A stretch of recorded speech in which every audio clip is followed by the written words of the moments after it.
quasi en dernière minute. J'ai choisi aujourd'hui d'aborder un thème pour lequel je me suis posé pas mal de questions. C'est le thème de l'image de Dieu. C'est un thème qui m'a frustré. Ça m'a frustré parce que j'ai beaucoup lu sur le sujet. J'ai même suivi un cours à la faculté évangélique à Everley, là-dessus. Et j'ai assez peu trouvé d'éléments que je peux vous présenter comme des certitudes. J'ai parfois un peu difficile à dire l'image de Dieu, c'est ça. Mais vous allez voir, ce n'est pas grave. Parce que la parole de Dieu, par contre, est très très claire sur ce que l'image de Dieu en nous implique.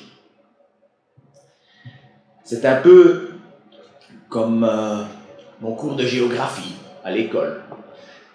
On m'a demandé d'étudier la météorologie. Dans mon syllabus, il y avait toutes sortes de petits diagrammes qui ne me disaient rien. On parlait d'anticyclones, on parlait de front occlus, on parlait de mécanismes de la troposphère. J'ai étudié juste ce qu'il fallait pour réussir mon examen. Et aujourd'hui, si on me demande quelque chose à propos de la météorologie, je ne pourrais pas répondre grand-chose. Je pourrais au mieux vous donner des éléments de réponse. Par contre, comme tout le monde ici, on comprend très bien ce que la météo implique.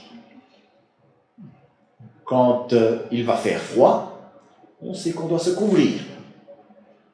Quand on voit que la pluie va tomber, on sait que ce n'est pas le moment d'aller mettre notre linge dehors. Quand on apprend que le vent va souffler, on comprend que ce n'est pas le moment de mettre le mobilier de jardin. Il faut aller le mettre à l'abri. Ce n'est pas parce qu'on ne comprend pas la météo qu'on ne comprend pas les implications. Ce n'est pas parce qu'on ne comprend pas quelque chose qu'on ne peut pas se permettre de l'ignorer.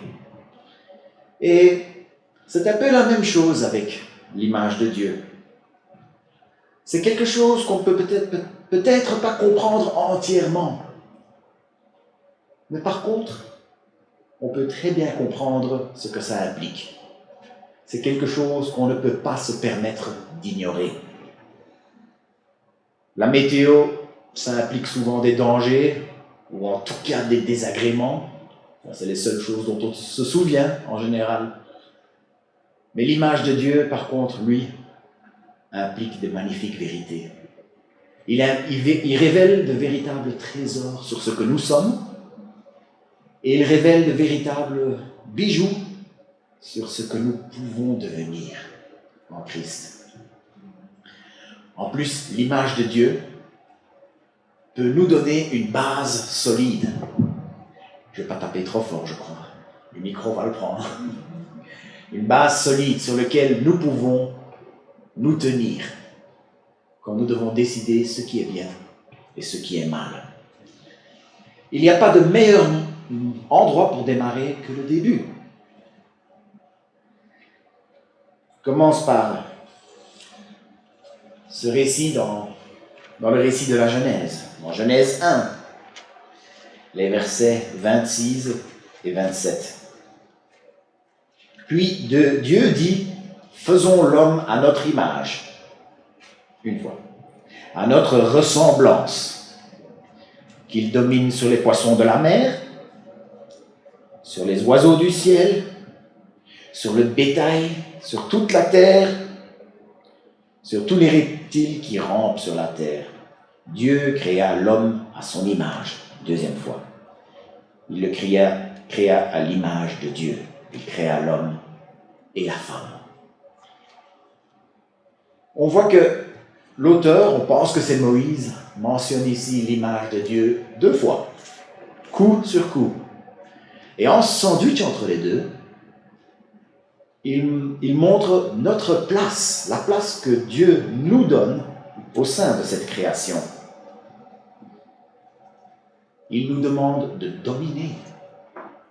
Nous sommes les dominateurs, nous sommes les maîtres. Nous sommes co-régents. Nous sommes rois avec lui sur cette création. À un moment donné, on voit Adam donner des noms aux animaux. Certains commentateurs, comme Jean Chrysostome, ça remonte, c'est très très loin, c'est autrefois, ils présentaient cette faculté de donner un nom comme étant le signe de notre seigneurie sur les animaux. Nous sommes les délégués de Dieu dans la création. Peut-être qu'il y en a parmi vous qui sont en train de dire, si l'homme est le délégué de Dieu sur la terre pour cette création, il a dû faire une énorme erreur quand on voit comment l'homme se débrouille. Je vais y revenir, c'est promis. Mais au travers tout le texte de la Genèse, où on voit Dieu en train de créer, on peut voir la place, l'importance que l'homme a. On peut sans hésiter nous voir comme étant la pièce maîtresse de cette création. L'astrophysique et les sciences naturelles, ils ont quelque chose de fascinant parce qu'ils nous montrent la place que l'homme a. C'est comme si tout a été mis en place pour nous mettre en valeur. Dieu nous a mis dans une galaxie suffisamment stable pour que nous puissions survivre. Dieu nous a mis sur une planète qui est suffisamment proche du Soleil pour ne pas que nous gelions et suffisamment loin du Soleil pour ne pas que nous brûlions. Dieu a mis dans l'atmosphère le bon cocktail d'azote et d'oxygène pour que nous puissions respirer. Il ne fallait pas non plus qu'il y ait trop d'oxygène. J'ai déjà vu des expériences où on mettait le feu dans des pièces qui avaient été enrichies en oxygène, même les choses qu'on ne pouvait pas brûler à l'extérieur, tout à coup on peut se mettre à les brûler. S'il y avait trop d'oxygène, tout brûlerait.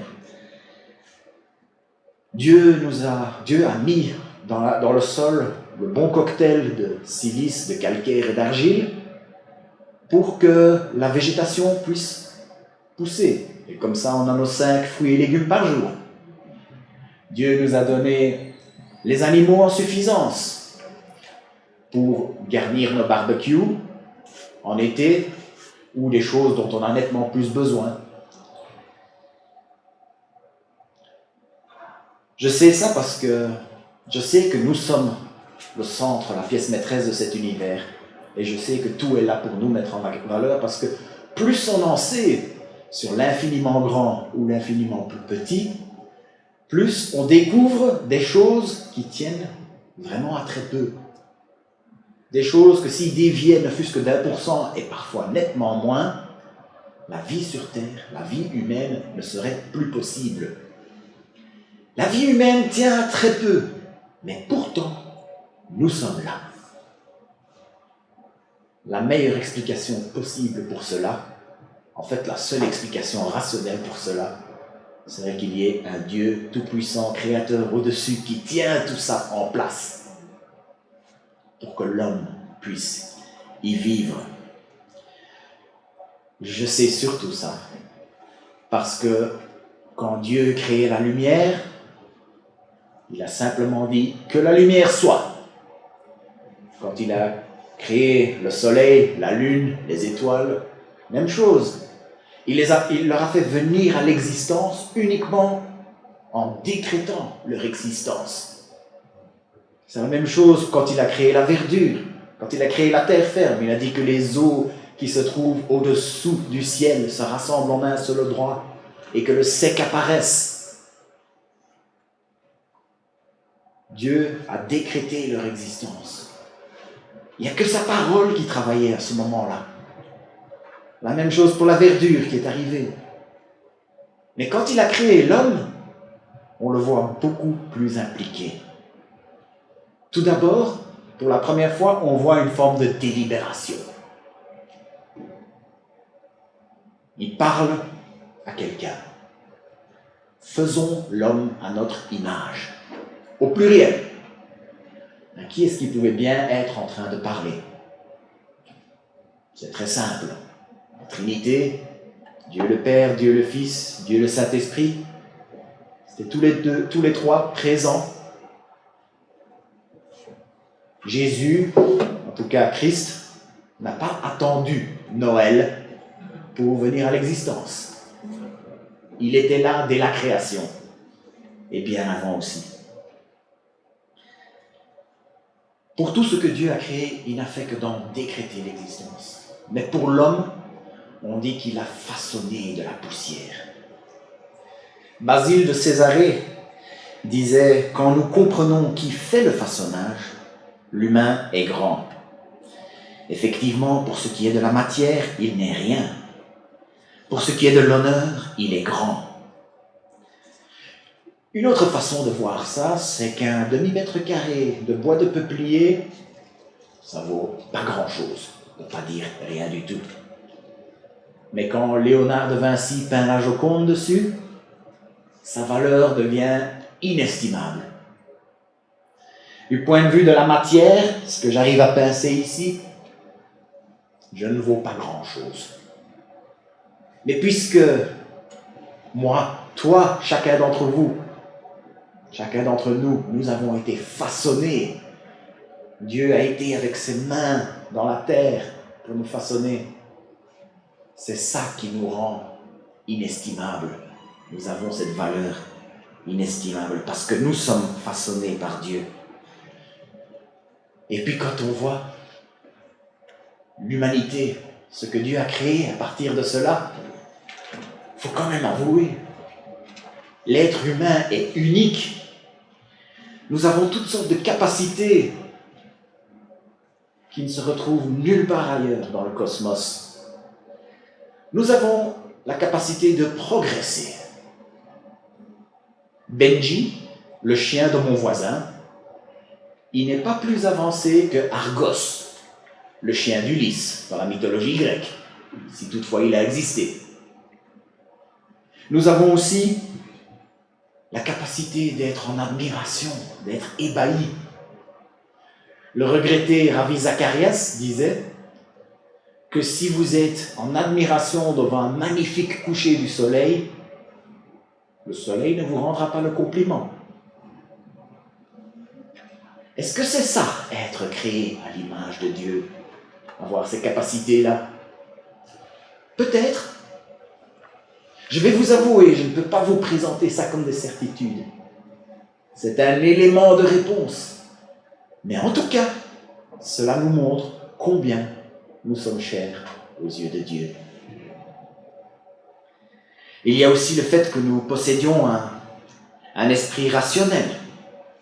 Un des pères de l'Église disait « Seul l'homme peut raisonner ce qui est en dehors de lui-même, penser aux choses absentes, se rappeler son raisonnement, évaluer et choisir le meilleur argument. Les animaux sans raisonnement ne voient que ce qui est devant eux, tiennent uniquement compte de ce qui se voit, même si cela pourrait leur causer du tort. Nous avons un esprit rationnel qui peut aller au-delà de tout ça. Est-ce que c'est ça, être créé à l'image de Dieu? Peut-être bien. Je ne peux pas vous présenter ça comme une certitude, élément de réponse, mais en tout cas, cela nous montre combien nous sommes chers aux yeux de Dieu. Il n'est pas rare aujourd'hui de dépeindre la race humaine comme une sorte de vermine. L'homme est celui qui pollue, l'homme est celui qui détruit. On appelle ça, dans le jargon, le human bashing. L'homme est celui qui détruit, qui pollue. Einstein, par exemple, disait que sa seule certitude, c'était l'infinité de la stupidité humaine. Il y a cette émission, par exemple, La Terre après les hommes. Je vais vous l'avouer, j'ai regardé quelques épisodes. Je trouve ça très divertissant. L'idée, c'est qu'est-ce qui se passerait sur la Terre si l'humanité disparaissait? Et l'idée derrière, c'est que la nature se mettrait à guérir de tout le mal que l'homme lui a fait. Il y a un mouvement, le VHEMT, qui prône l'extinction volontaire de la race humaine pour le bien de l'environnement. Je suis d'accord avec certaines choses dans la mesure où, peut-être bien, oui, non, certainement, nous avons des choses à nous reprocher, mais, et il y a un très grand mais, ce n'est pas ce que Dieu a prévu pour nous. Ce n'est pas ce que Dieu a prévu au départ. Et ce n'est pas ce que Dieu prévoit de faire de toi et moi. Il y a cette dignité qui découle de son image qu'il a mis en nous. C'est une dignité qui, elle est à nous. Elle est acquise. Tout ce que nous avons besoin de faire pour y avoir droit, c'est exister. Est-ce que vous avez dû faire des gros efforts pour exister? Non, n'est-ce pas? Il ne faut pas naître dans une famille particulière. Il ne faut pas naître dans une race particulière. Cette dignité qui découle du fait que nous sommes faits à l'image de Dieu, elle est à nous. Nous sommes le centre de cette création. Nous sommes les maîtres de cette création. Nous sommes créés à l'image de Dieu. Un de mes profs disait que les premiers chrétiens étaient non seulement émerveillés par le fait que l'homme était fait à son image, ils étaient émerveillés par le simple fait qu'il était possible d'être à son image. Le simple fait que nous sommes capables de porter cette image de Dieu, c'est déjà une chose extraordinaire. C'est une capacité que nous avons, qu'on ne trouve nulle part ailleurs dans le cosmos. Une capacité pour laquelle nous n'avons pas de mérite. Si nous l'avons, c'est parce que Dieu a choisi de nous le donner. Tous les hommes sont à l'image de Dieu, dans le sens de la valeur, dans le sens de la dignité. Mais cette image, elle peut être ternie. Elle peut se déformer. Nous sommes à l'image de Dieu, mais cette image est juste un peu, beaucoup, ternie. Peu après avoir été créé, l'homme a choisi la voie de la désobéissance envers Dieu. L'image de Dieu est toujours là, dans le sens de la dignité, dans le sens de la valeur. Mais à cause du péché, cette image est déformée. Cette image est endommagée.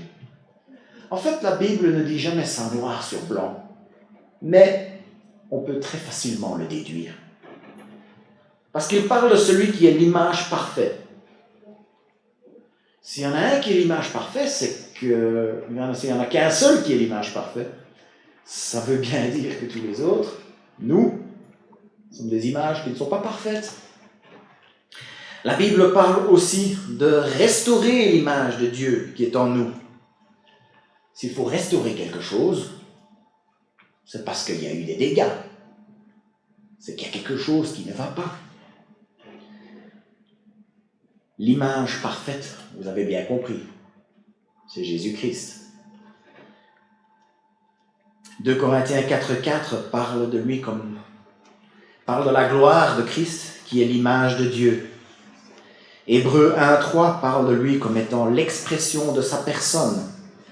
En fait, la traduction littérale serait qu'il est l'expression exacte de la nature de Dieu. Ça, c'est Christ, ça, c'est Jésus-Christ, l'expression exacte de la nature de Dieu, l'image parfaite de Dieu. Les premiers chrétiens parlaient un peu de latin, imago, imagenis Dei, imago, image, l'image de Dieu. Christ, l'image parfaite de Dieu. Nous, à l'image de Christ, qui lui est l'image parfaite. Christ est vraiment l'image de Dieu parce qu'il était sans péché. Et nous chantons ses louanges pour cette perfection.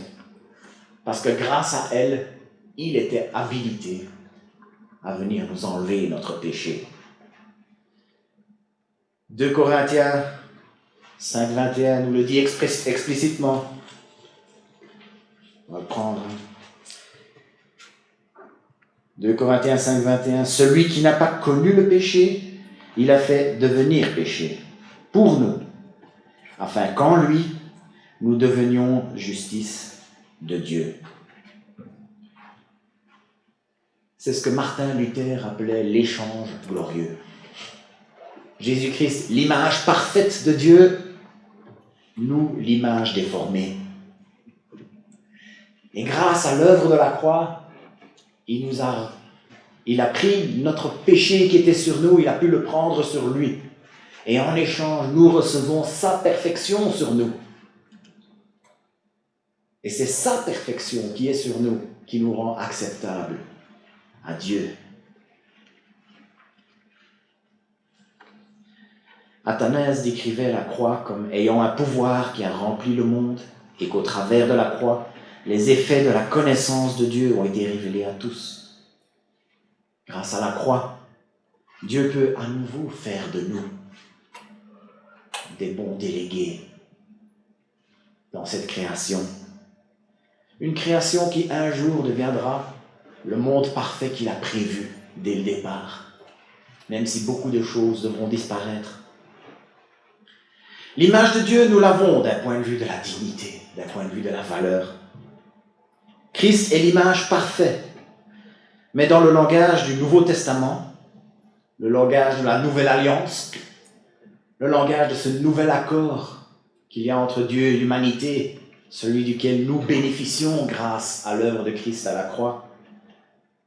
Cette image, on en parle aussi au futur, quelque chose vers lequel nous allons encore aujourd'hui en tant que chrétiens. Dieu a l'intention de encore plus restaurer l'image, son image en nous. Colossiens 3,10 nous dit, Colossiens 3,10, vous avez revêtu l'homme nouveau qui se renouvelle pour parvenir à la vraie connaissance, conformément à l'image de celui qui l'a créé. Voilà vers quoi Dieu veut nous prendre maintenant. L'image de Dieu, c'est quelque chose que nous avons dès le départ. C'est grâce à l'image de Dieu parfait que nous pouvons nous rapprocher de Dieu. Mais dans le langage de la Bible, c'est aussi quelque chose vers lequel nous allons. C'est toutes ces choses en même temps. Dieu a choisi de nous l'enseigner comme ça. Nous pouvons nous transformer par son esprit. Nous pouvons devenir des êtres splendides grâce à l'œuvre de l'esprit. Au IVe siècle, l'évêque d'Alexandrie, Athanase, allait même plus loin. Il disait, il a été fait homme pour qu'il puisse faire de nous des dieux. Moi, c'était il y a 1700 ans, ils n'avaient pas peur de dire des choses comme ça. Je vais être un peu plus prudent. Je n'ai pas envie que tout le monde rentre chez eux en disant « Martin a dit que nous allons devenir des dieux ». Mais grâce à Christ, nous pouvons dire qu'il y a quelque chose de Dieu en nous quand nous nous tournons vers lui. Nous sommes un peu comme tous ces tableaux de maîtres qui ont subi les ravages du temps et qui sont passés sous le pinceau d'un maître restaurateur. Sur beaucoup de sites internet, on peut voir des restaurations qui ont été mal faites. Mais cherchez un peu, vous pouvez voir quelques-unes qui ont été bien faites. Des œuvres qui ont retrouvé leur splendeur d'avant. C'est quelque chose que Dieu veut faire de nous. Je vous avais promis de finir par parler de ce que tout cela implique. 2 grands principes. Premièrement, il faut se rendre compte de la valeur de l'autre. Surtout de l'autre qui est en Christ. Parce qu'il s'agit de la valeur que Dieu lui accorde. On a 2 exemples de ce principe dans la Bible. Un exemple vraiment très extrême. Tellement extrême qu'on se dit peut-être que ça ne nous concerne pas. Et puis il y a un deuxième exemple vraiment très terre à terre, qui concerne tout le monde dans la vie de tous les jours. À commencer par l'exemple extrême. En Genèse 6:9, si quelqu'un verse le sang de l'homme, son sang sera versé par l'homme, car Dieu a fait l'homme à son image. L'image de Dieu est en tous. L'image de Dieu est en tout homme. On n'a pas le droit de faire du mal à autrui. Et ça, c'est la raison que Dieu nous donne pour ne pas faire cela. C'est parce que cet autre est fait à l'image de Dieu. C'est peut-être un exemple extrême. Je ne pense pas qu'il y a beaucoup de meurtriers dans la salle ou qui me regardent sur YouTube. Mais n'oublions pas, quand Jésus a parlé dans le sermon sur la montagne, que quand on se met en colère contre son frère, c'est un peu comme si on l'avait tué. C'est aussi grave. Mais maintenant, l'autre exemple de la Bible qui parle de ce principe. J'avais dit un exemple beaucoup plus terre à terre, qui concerne tout le monde dans la vie de tous les jours. C'est dans Jacques 3:9. Il est question de maîtriser sa langue. Il dit que par elle, nous bénissons Dieu notre Père, et par elle, nous maudissons les hommes faits à l'image de Dieu. Le simple fait de dire des méchancetés sur autrui est présenté dans le livre de Jacques comme étant particulièrement grave parce que cette personne à qui on fait du mal est une personne créée à l'image de Dieu. Dieu lui accorde à cet autre une importance toute particulière puisque son image est en lui. Il paraît qu'il y a une expression dans le nord de la France qui dit « qui doc l'un, doc l'autre ». Je ne vais pas faire l'accent ch'ti, parce que je le fais très mal, mais je vais vous le traduire. « Qui frappe l'un, frappe l'autre ». Et la signification, d'après ce que j'ai pu lire, c'est « si tu fais du mal à un ami, c'est comme si tu me faisais la même chose ». C'est à peu près ça. Si tu fais du mal à un autre, cet autre est porteur de l'image de Dieu. Dieu l'a créé à son image. C'est comme si tu faisais la même chose à Dieu. Et ça devrait nous faire réfléchir un peu avant de dire ou de faire certaines choses aux autres.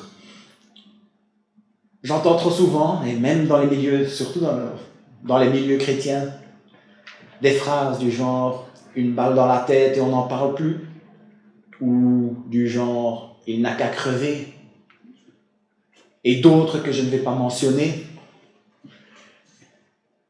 On les entend beaucoup trop souvent, mais quand on sait ce que ça veut dire l'importance de l'image de Dieu qui est en l'autre, ça devrait nous faire réfléchir à deux fois. D'ailleurs, quand vous entendez ces phrases, en sachant ces choses sur l'image de Dieu, il faudra dire quelque chose. Il faudra le dire avec beaucoup d'amour et avec beaucoup d'affection, bien sûr. Mais il faudra le dire. Ça, c'est le premier principe. Maintenant, le deuxième principe. Le fait d'être à l'image de Dieu est une base solide sur laquelle nous pouvons nous tenir quand nous devons décider ce qui est bien et ce qui est mal. Je vais prendre une phrase plus intellectuelle. D'habitude, les phrases intellectuelles sont plus longues, mais dans ce cas-ci, elle est plus courte. L'imago Dei, c'est le b.a.-ba de l'éthique. Je vais prendre une petite illustration de quelque chose qui m'est arrivé il y a 10 ans, dans une piscine. Je me promenais dans la piscine avec mes 2 fils. Il y en avait un qui avait 3 ans et un qui avait 5 ans. Et je me promenais dans l'eau, avec l'eau qui m'arrivait jusqu'au thorax. Les 2 garçons trouvaient ça très rigolo. On rigolait beaucoup. Et j'ai marché juste un petit peu trop loin. Alors, ne vous inquiétez pas, il n'y avait aucun danger.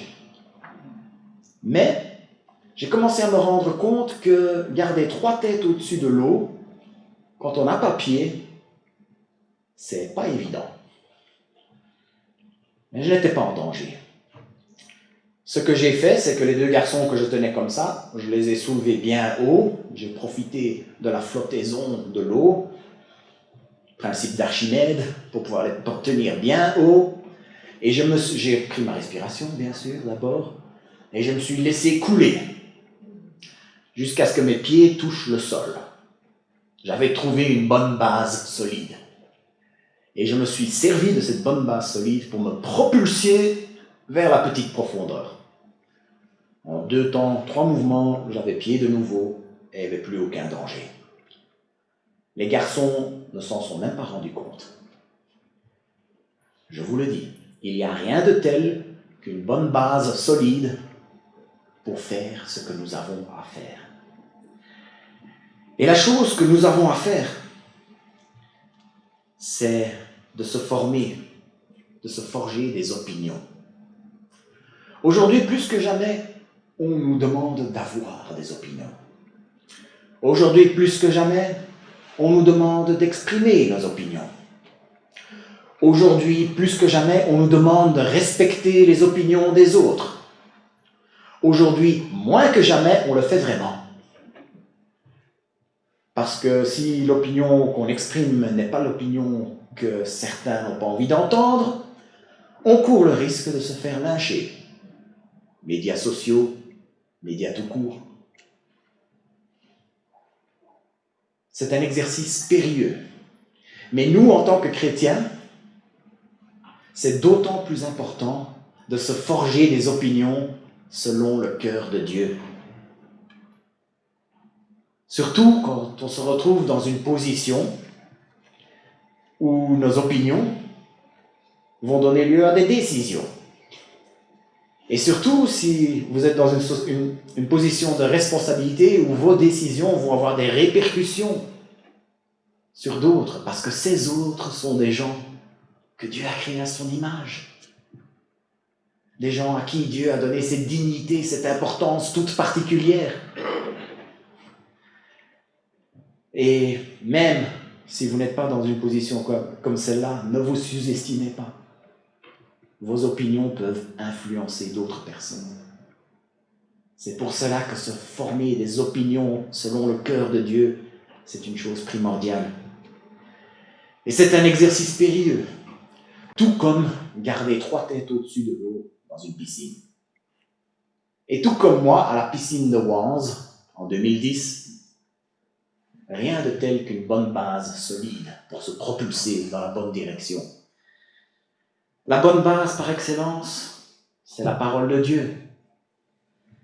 Mais ce qui s'est passé dans la société, on va dire ces 50 dernières années, a fait naître toutes sortes de questions qui ne se posaient pas à l'époque de la rédaction de la parole de Dieu.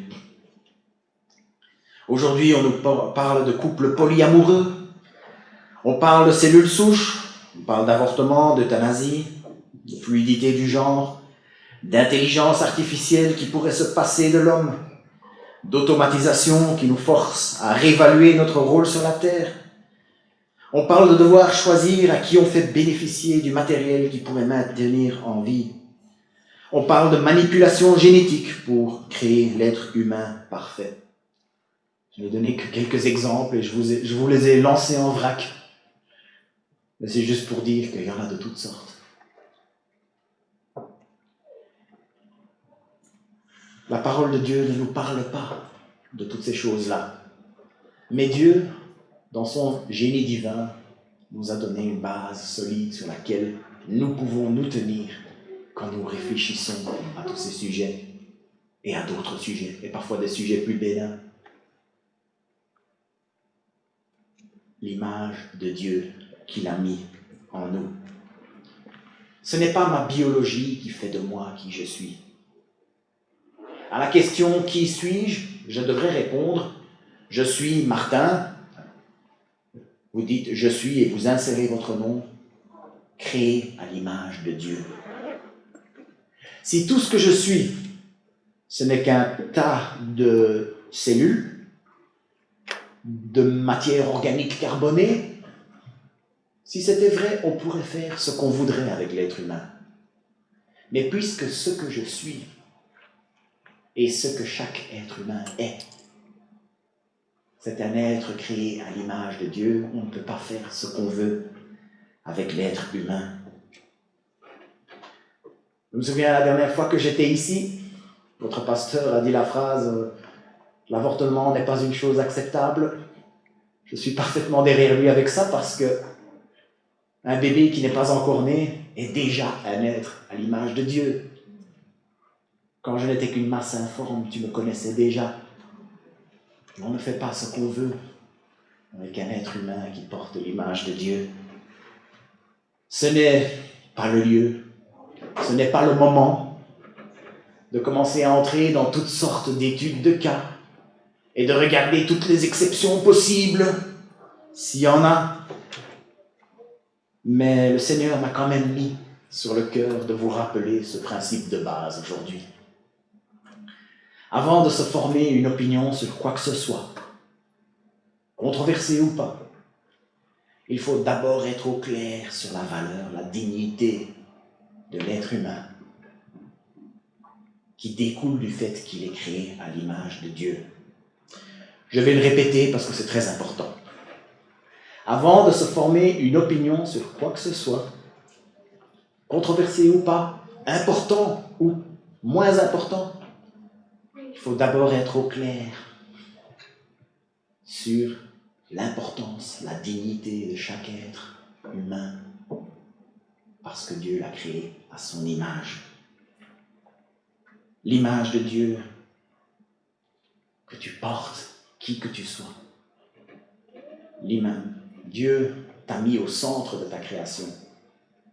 Tu règnes sur la création avec Dieu. L'image de Dieu, c'est aussi ce que Dieu est en train de faire de toi. C'est ce qu'il est en train de te transformer pour devenir. Il y a plein de choses qui ne vont pas avec la condition humaine. Il faudrait être spectaculairement naïf pour penser autrement. Mais toute cette souffrance pourrait se résumer à une profonde insatisfaction. Parce que entre ce que nous vivons et ce que devrait représenter l'image de Dieu en nous, il y a un décalage. Mais l'œuvre de Christ à la croix est là pour résorber ce décalage. D'ailleurs, il n'y avait que lui qui pouvait le faire, tellement ce décalage était énorme. Christ, l'image parfaite, est venu pour nous restaurer à l'image de Dieu. Et le Saint-Esprit demande à travailler en chacun d'entre nous pour pouvoir continuer à nous transformer de gloire en gloire, pour retrouver l'image de Dieu en nous. Prions. Père Céleste, c'est un énorme merci d'adoration que nous voulons faire monter vers toi, de nous avoir créés à ton image, de nous avoir mis au centre, et nous sommes les seuls pour qui tu as prévu un sauveur. Seigneur, merci d'avoir envoyé Jésus-Christ, l'image parfaite, image grâce auquel nous sommes acceptables, grâce auquel nous avons cet héritage, nous avons cette certitude de pouvoir vivre cette joie éternelle dans ta présence, avec toi. Mais Seigneur, alors que nous sommes encore sur terre, à faire face à toutes sortes de souffrances, à faire face à tout un décalage, Seigneur, je veux prier pour que nous puissions, en tant que ton Église, dans cette ville, dans ce pays, dans ce continent, dans le monde, de pouvoir être au clair de ce que cela signifie d'être à ton image et de tout ce que cela implique. Nous voulons vivre des vies selon ton cœur. Nous voulons que nos opinions puissent refléter ton cœur. Nous te remercions parce que tu as mis cette capacité. Nous n'avons aucun mérite, nous n'avons pas de quoi nous en vanter. Mais Seigneur, tout ce que nous pouvons dire, c'est merci pour l'importance que tu nous donnes et pour l'amour que cela prouve envers nous. Au nom de Jésus. Amen.